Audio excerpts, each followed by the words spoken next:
Assalomu alaykum hammaga. Navbatdagi xonadonimizni ishlarini qildik. Hamma ishlari bo'ldi. Mana svitininglar qo'ydi. Endi lampochkasi kami ko'rsa bor. Ashuni qo'yib bersak bo'ldi.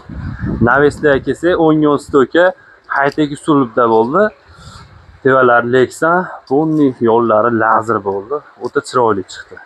Darvozaga kelsak, darvozamiz xudo xolasa peridelkasini qilib kraskalarni qilib berdik. Ruchkalariga bitta baho berib berasizlar. Ruchkalari boshqacha chiqdi. Ichkarilarda ko'rsatib beramiz. Ichkarilar mana ichkarida 5 stoka bo'ldi, shapka bo'lib, yomg'ir chachindi. Kecha yomg'irlarda xudo xolasa. Sizga bonusiga mana xudo xolasa mana kiraydigan bu narsalarni qilib berdik. Sen olishni bilmayapsan. Xo'p, orqa xod bo'ldi bu. Kichkina eshik lazerda bo'ldi. To'slar qilib, xudo xolasa o'ta chiroyli qilib o'rtalarga nejavikalar qo'ydik. Ichkarilar ko'rib beramiz. Peridalar qilindi. Naves bag'i 10 metr, eni 2,5 metr bo'ldi, yopiq. Ponni manag'i 15 metr bo'ldi, bag'i ham 2,5 metr.